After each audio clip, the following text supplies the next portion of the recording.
We bless your name, Heavenly Father. We exalt you. Thank you, Lord, for your grace. We thank you for your love. We thank you for your kindness. Baba wethu ongcwele, uNkulunkulu wonkulunkulu, simakade Jehova sebawothi. Umhle ukhulu uyabongeka. Mihla yonke ungcwele uphakeme. Phakeme kunamadwala, uphakeme kunemfula.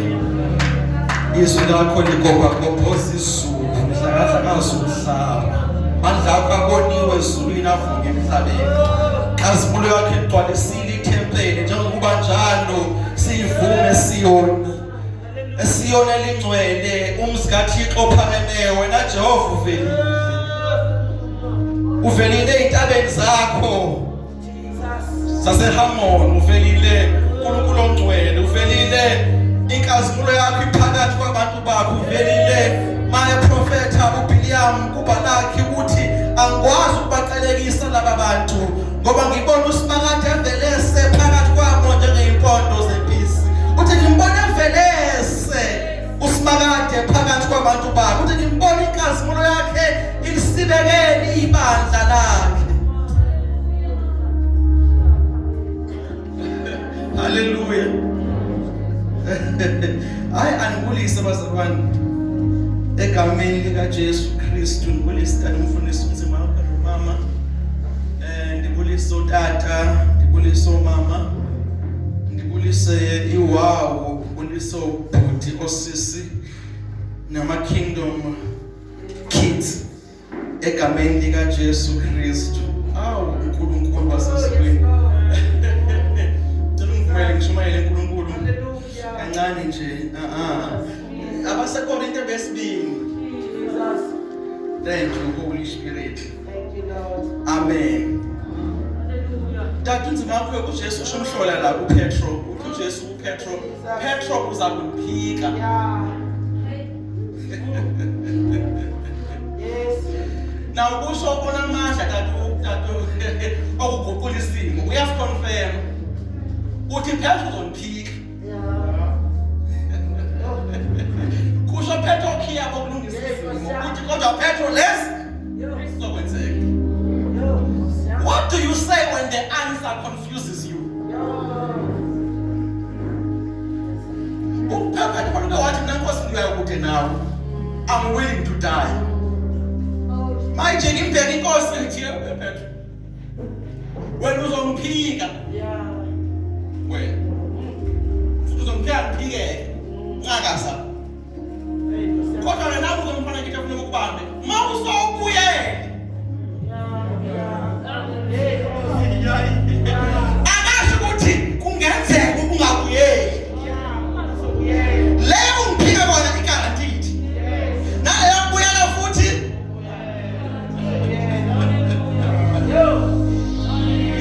That's why I guarantee uzomphika. But again, let me guarantee you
angilifundise 2 Corinthians chapter 4 verse 16.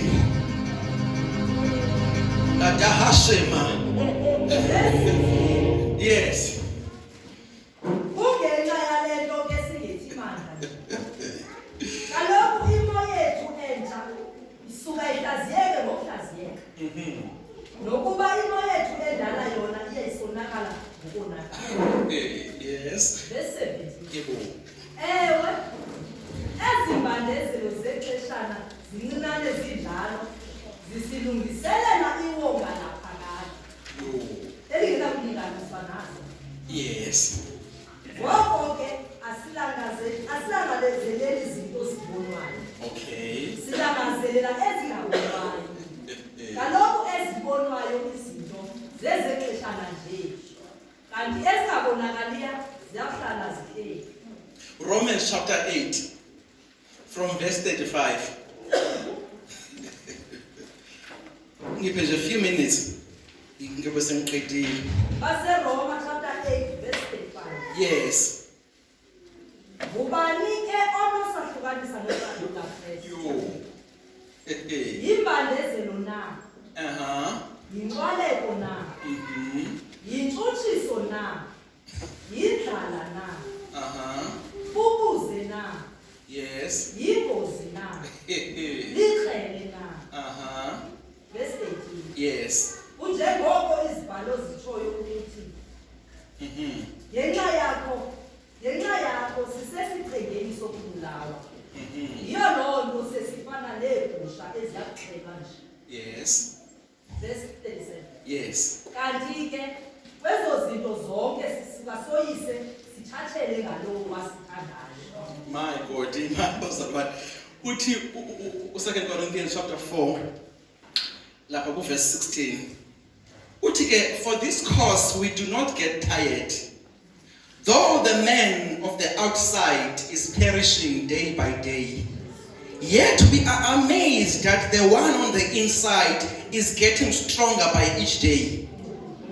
For the little problems we face every day are working for us a greater and an exceeding weight of glory, as we do not look at what is seen, but at what is not seen.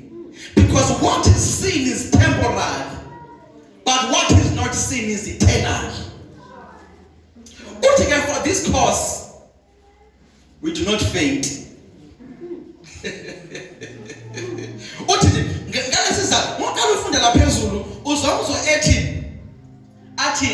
Ingcebo sinayo isayithenzo obumba. Achaze ukuthi kwenzakalani ngale ngcebo ukushayeka kwayo. Mayifika la abesathi mamelaka. For this reason asikhathali. Athi noma umuntu wangaphandle ebonakala ngathi uya ngokuba weak. Athi kodwa nawe umhlola lo muntu wangaphakathi ugain amandla. The more lo ngaphandle ngathi uyashayeka. Lo wangaphakathi wenze njani? Aze athi ke siyaqiniswa day by day. Akasathi le verse angikhamisa sikahlele ku 17. Sisinqaba ngoba uvele athi inkatho zesebenza ezincane. Awu. Madoda. Yeke abancane kuye ukuthi ushayiswa imoto beyond repairs. uPaul uthi nje usizo loluncane lwesikhathana. Thixo, do you know how much the bigger the problem I have? Uvele reduce athi nje inkathazo zenu sesikhashana ezincane. Asho njalo emzini kusho abantu abawu2 ngecorona. Athi inkathazo zenu ezincane zesikhashana zisebenza isisindo senkazimulo engeke isuke. That means noba seyidlulile ipain kunesisindo engizoba naso after le nhlungu. Kunesisindo senkazimulo le ekubuza oyithola enkazweni lo nkazimulo akhuluma ngayo la. Leyo nkazimulo uyithola ufastile. Leyo nkazimulo uyithola uzile ukudla, uconfess izwi, unikele, uyithola ngezimo. Kunesisindo seglory esingathola noma ubani. Thina abantu siqonda lonto. Sithi manje umuntu eseyinkingeni ndihalele ingxaki yakhe. Yo moyo ongcwele ayi mangibheka eseyinkingeni umonde ngithi ngiyazi ndayihala la ngxaki. Ngoba asayidlulile isisindo. Seyinkazimulo. Engekisuke. Kunesisindo uthini msalwane? It's a weight of glory. Ushumayela kuzwakala ukuthi okhuluma amavesi wodwa unesisindo.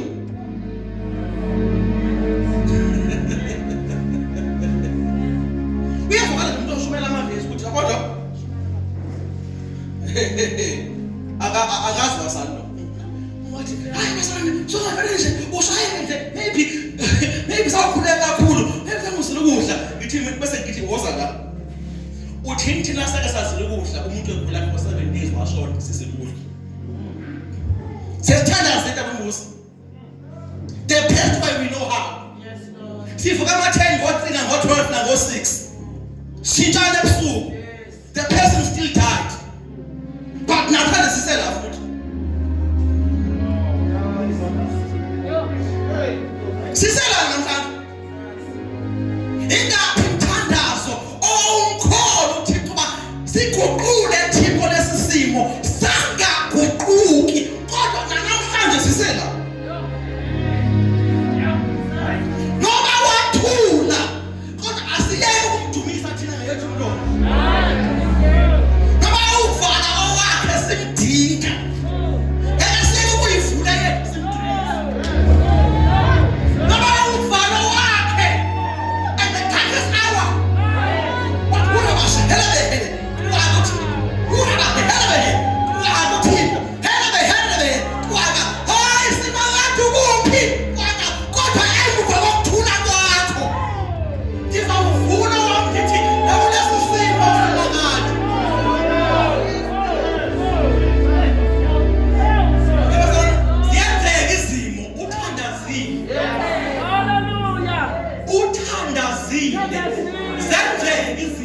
Uphinde ubuyele khona emthandazweni. Ufike uguquthi. Uthi baba sekwenzekile. Sekwenzekile. Cela unikeze ukuthula inhliziyo yami. Isimo sesenzekile futhi asizuguquka. Umuntu lele emakhazeni. Uyabanga kwenu. Bahamba bekhafa ezulwini. Basakwenzekile. Ngeyinika yena ukuthula inhliziyo yawo. Ngengipha yena ukuxola baba. I prayed the best know how to pray. Ingelele Nkosi. But sekwenzekile. Anyway usemkhulu. Uyabongeka. Uphakeme. Umuntu akuzwa ukukhuleka leso simo ukhuleka kanjalo. Uzothi how do you still say thank you? Uzobonga ingeke babongisayo ukuthi baba ngiyabonga ukuthi nalosuku seliyaphela neziganeko zayo naku nakusamile ebasolwane lendlela ayiyona indlela nje iyamaqhawe lendlela sikuyo yabantu abanenkani ngoThixo wabo. Abathi come with me. Uthi kawuphole. Emva kwalesi simo kune weight of glory. Uthi lesisindo senkazimulo zosithola sizokwenza uma phambi komuntu uyomduduza. Umduduze kuzwakala. Ngoba uphethe isisindo. Bazalwane ukuze abantu akududuze kodwa ungeva lutho. Uvele kufike umuntu akududuze kuthi icibilile. Ngoba le nto ayikhuluma uyayazi yena. Manje uyathwalana kumakade uke wasibona ethwele. Good morning. Khona mehluko ukuthi umuntu athi uyathwalana uze ukuthi bona le nto iyinyani kodwa ayinasindo. Akakazazi bona ethwele. Ufika umuntu asho the same word athi uyathwalana.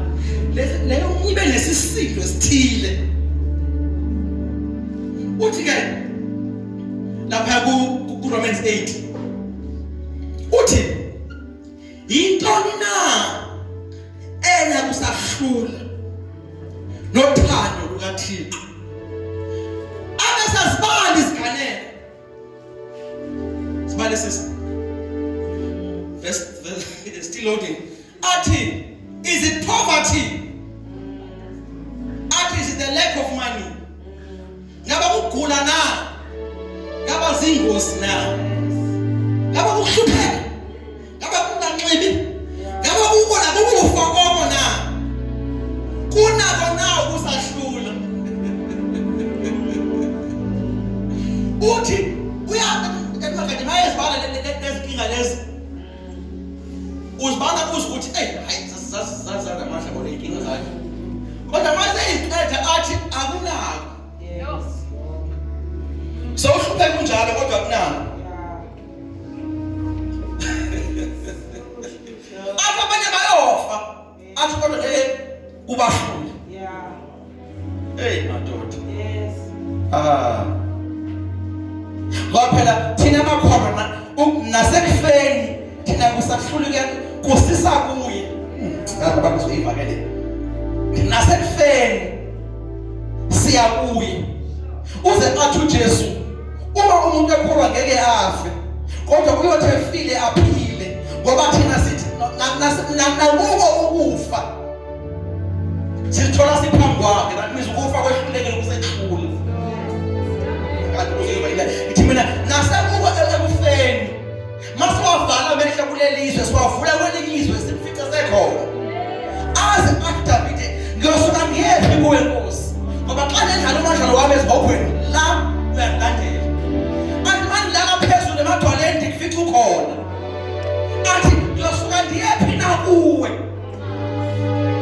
Thixo ngoba wena uncamathele kimi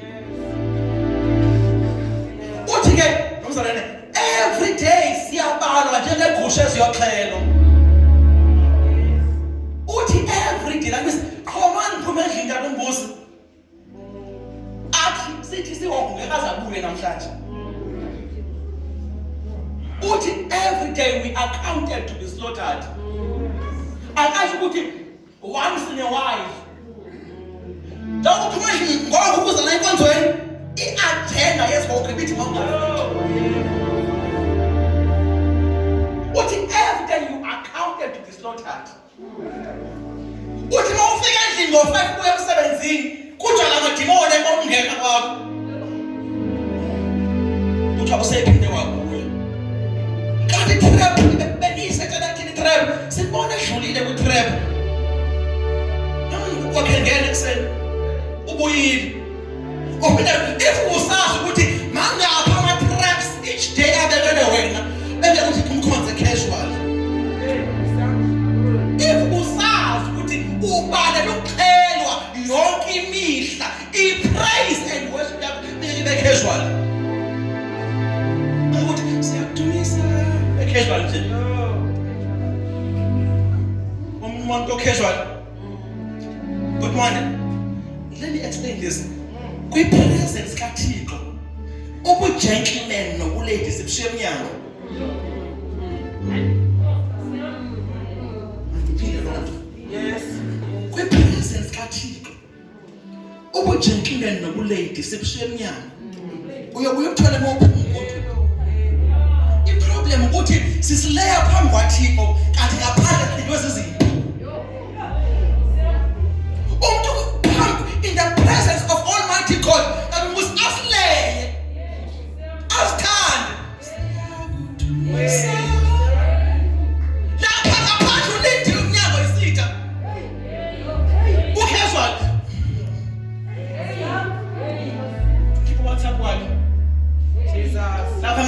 sitha sibeke i-death certificate yakho ucasual. Hashtag glory. Hashtag we are in church. We are worshiping. If usazi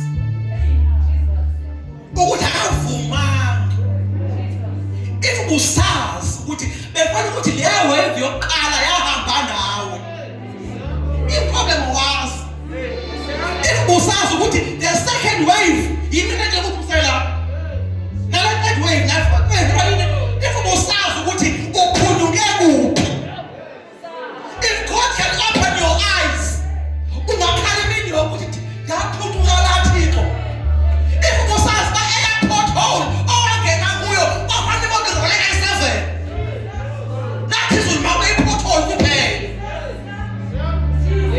If usazi ba eyankomo yangena mgaqweni imoto sabhreka ngayo sasithenga isiboko mayisiphuke imoto iphele,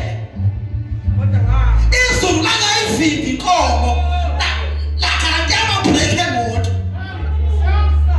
izulu langayivimbi inkomo emgaqweni la-activate amabhreki uzobhreka kona.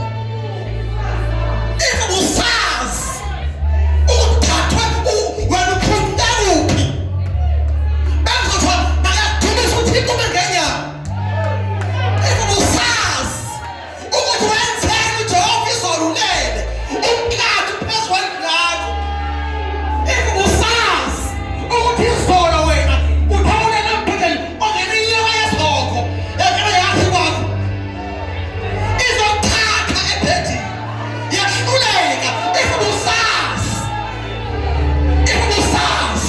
ukuthi abantwana bakho wena mfana basekho, if usazi ukuthi lenzeni izulu behind the scenes,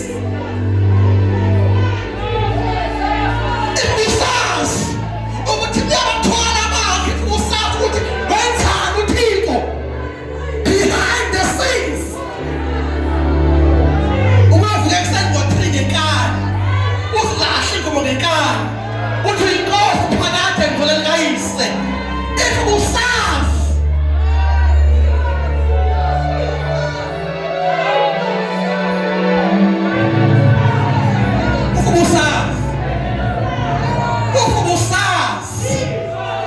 une-clue yokuthi bekufanele kuvalwe ngehlahla kwakho ukuzovuka ekuseni ngenkani uthandaze ngenkani, inyama ivumba ingavubi, uthi nje ndiyazi ukuthi bekufanele ngisaphinde ngizuphila. How can I not pray? Le nto yokuthi yaphila ichaza ukuthi bekufanele uzophilana.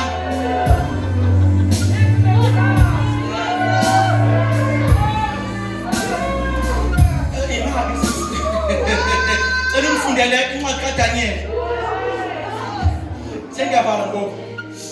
Daniel chapter 6. Daniel chapter 6. Makamosi. Hania hasu. Haria hakasia. Horikamosa.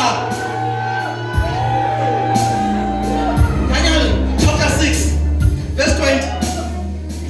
Honia ha. Daniel chapter 6 verse 20. Honi yashai. Honi masu. Yele. Daniel chapter 6.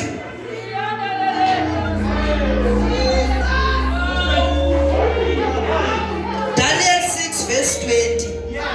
Akusondela kuwo ke wakhwaza engcukuphele wathi, Danieli, Danieli, sicaka soThixo ophilayo, ube nakho na ukukuhlangula kwezongo ngonyama uThixo wakho onqula ngentembeko maxa onke. Uthi lenkosi Daniel, Daniel, the true servant of the God who lives. Uyaziwa uthi mawethu mani uyafunwa. Uthi lenkosi emfaka emgodini. Uthi Daniel, the God you serve is alive.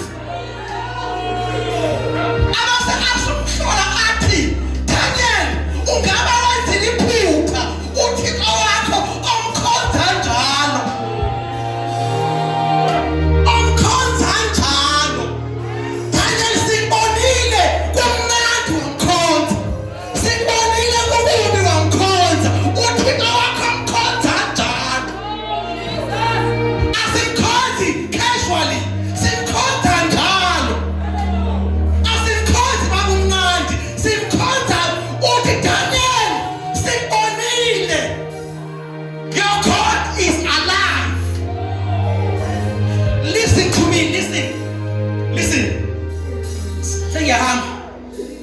Oh mashata. Uthixo tata umbusi. Uyakwazi uthixo uba awubone umhathi wengonyama. Ukude ahlangule before ungene. Sometimes athule. Usondele ukubona. Uzive ingonyama. Ahlangule before ungene. Sometimes athule. Akuthule. Ofika inside phakathi. Andini. Uyakwazi awuvala umhathi before ungene. Sometimes avuma ungene. Phakathi. UDaniel wathandaza ukuthi mawuvala umhathi. Wangavalwa. Bamthatha bamseka ukuthi uyangena wathi Thixo mangangeni. Bamthula inside. Mase ngaphakathi. Wafika usimakade emlinde ngaphakathi. Uthi uyakwazi ukuthi ayivale imililo isekude. Sometimes athule awuvale sawubona. Sometimes awuvale akulinde ngaphakathi kuwo. Uthi lenkosi Daniel uyaphila uThixo wakho. Ngeke sibemfaka ebephi uThixo. Ithi phambili sangilala inkosi. Sangikwazi ukudla. Yavuka ekuseni in the morning. Yathi oh Daniel, your God is indeed alive. I am sure he saved you from these lions because I saw you worshiping him continually. Daniel, I am sure that your God has rescued you because I have watched you praising him continually.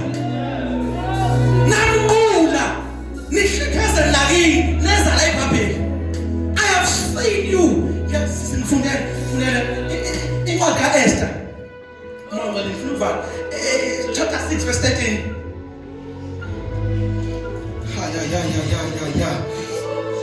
Esther, chapter 6, verse 13. Esther chapter 6, verse 13. Yes. Akufika ekhaya wabalisela umkakhe uZereshi kunye nezihlobo zakhe zonke ngakho konke akwakumhlele ngaloo mini. Ke abacebisi bakhe ndawonye nomkakhe uZereshi bathi kuye,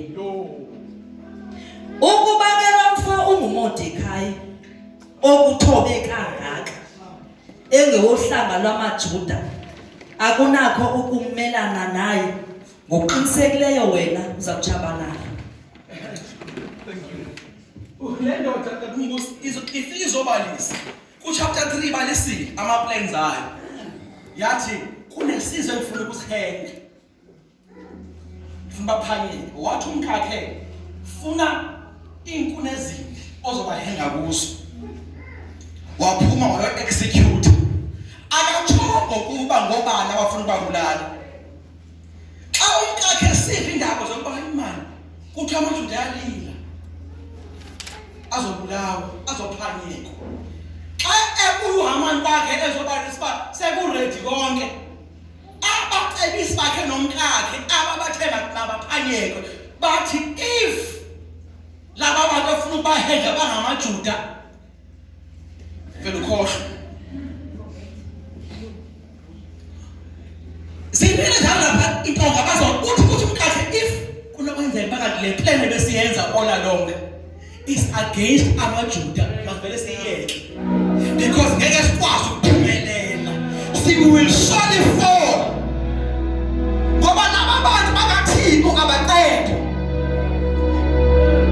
If ubusazi ukuthi wena sekufaka isangoma ngawe umuntu enyangeni ngawe isangoma safakaza ngoThixo wakho ungekho wena sawathi amathambo sawolahla phansi sathi if lo lwazi ozengaye ndimbone esindisiwe kulamathambo so wehluleke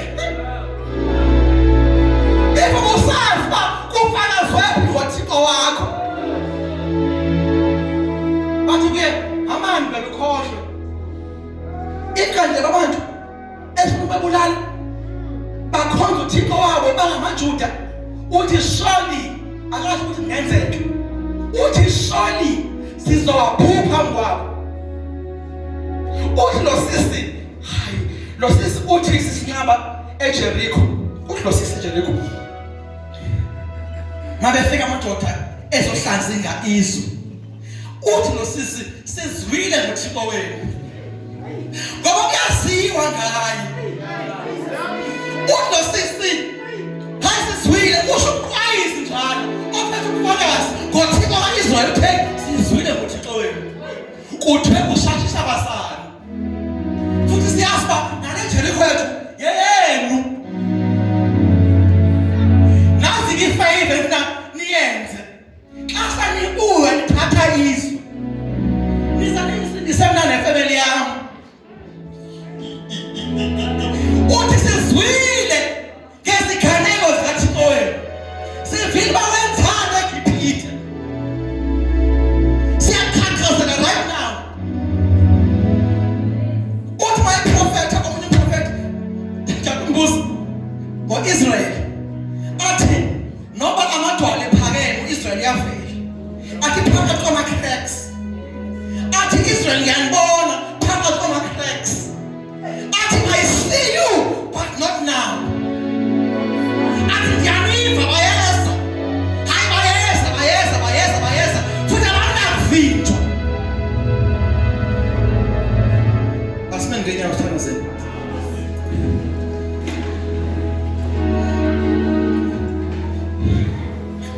sesathandaza few things simenge nyawo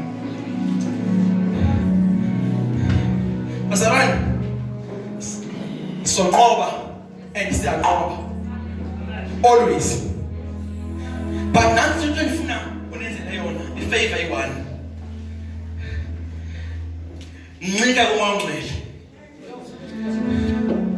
ncebani ngoba nguye obethe strategy sokunqoba unganciki kuba uThixo wenzeni izolo because namhlanje ngenzeka ba sehluka istrategy nali verse lithatha ubusi lithi iBhayibheli uSamson wabaphula ngomhlathi wabahlakaza wabaqeda eqeda lithi iBhayibheli wawulahla umhlathi ulahla njani usebenzile uthi bekuyinkazimulo namhlanje le tomorrow God might use another strategy if wayephinde empini ngomhlathi wayizofa kwakufuneka lini ba namhlanje silwa njani wayezofa wayiphinde empini ephethe umhlathi ngoba indaba yomhlathi idlulile manje phakamisa amasango edolobha awaphakamisi ngomhlathi hayi bazalwane mathandazo Moses kwathiwa namhlanje Moses phakamisa izandla the following day makufika kuthiwa Moses namhlanje ziyeke izandla mhlanje phakamisa induku yakho phezu kolwandle ngizowavula amanzi avuleke amanzi mabefika eJordani the same God uthi this time yekeni induku izandla nomphongolo sizowina but different strategies uJosaphat uthi Thixo nasi sikhazelo silindile siphela ukulwa usinqobele senze njani namhlanje sibe sesithinta istrategy kuthiwa izolo bekhona amasosha nawina namhlanje angaholi nizofa namhlanje bakhole abadumisi same fight different strategy ngokunika umoya ongcwele ngenze njani moya ongcwele ngingaya empini ngenduza izolo kodwa namhlanje amasosha aya ngemuva kwethu nenze njani namhlanje bangena abadumisi bangadumisi ingoma eyiningi badumisa ulayini owodwa bathi angabonga uSimakade onceba zakhe zimi naphakathi bangayishintsha ingoma namhlanje baqula ingoma eyodwa ethi zakhe zimi ngaphakathi. Bayifuna ingoma zama izitha zangayindawo. Baqhubeka nayo ingoma zama izitha. Bacimba ingoma isebenza ngoba izitha zimile. Baqhubeka. They continually sang the same song until the enemies were killed. Ungayishintshi ingoma. Ungayishintshi ingoma onikwe izulu. Ungayishintshi ingoma othi uyanqoba. Ungayishintshi uyicule kuze kwenzeke. Abayotho ngcwele. Siyabonga. Open your mouth and begin to pray. Makala sheke teke sikataka makusia. Sheke makasika tuka basika bahaya. Sika tuku suku tuka makategese. Eke mahashina mahute hebaya. Shakata masika mosia. Eke masi mahashe metekesia. Shabahata masi. Shana masata kama ye bosai. We worship you, Lord. We worship you. We worship you. We worship you. So konza njalo Thixo. Sizokhonza njalo Thixo. So konza njalo. So konza liphuma ilanga. Sikhonza lishona ilanga. So konza njalo. Thixo wethu wamazulu. Wena wethu ngokhonzwa. Wena wethu ngokhonzwa. Ukhonzwe njalo. Sizokhonza njalo.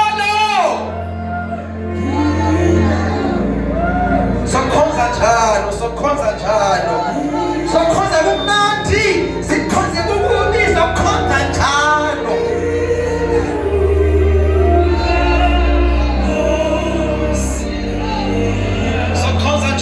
Sokhonza njalo.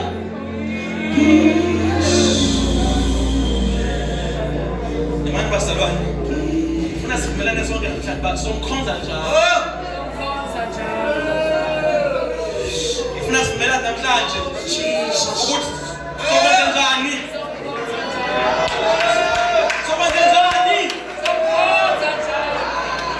Ufuna sisho with the same voice sonke. Sokhonza njalo Nkosi. Shamathakaya. Sokhonza kumnandi. Sokhonza kukubi Jesus. Sokhonza ikhona iwave, sikhonza ingekho iwave. Ukhona ukudla kungekho. Ikhona imali ingekho. Sokhonza njalo.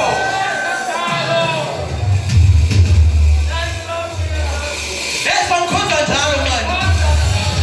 Unamanga Sathane. Sokhonza njalo. Sokhonza zabuye. Uyozabuye. Uyosifica la. Ithi ngoma njalo sothandana naye. Khona la nakhona le. Njalo sothandana naye. Njalo sokwenza njani thina? Sithandana naye. La ehlabathini nakhona lezulwini. Asizuyeka.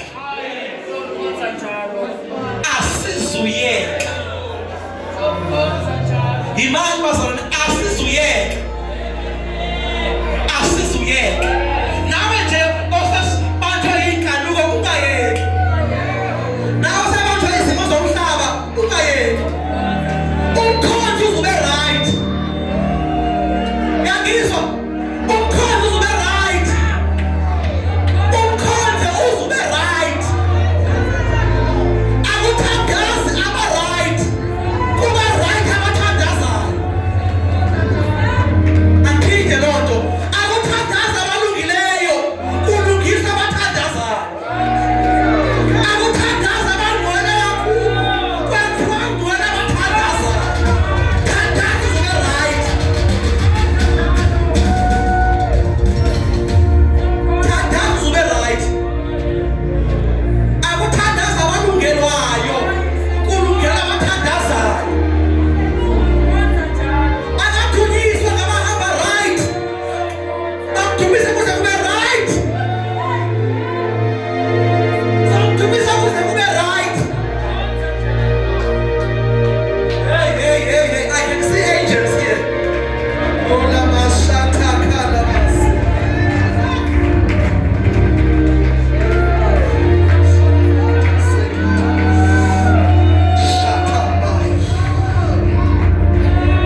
liyamangalisa, malibe kudumo inkazimulo kuze ephakathi. Shayela isandla uJesu.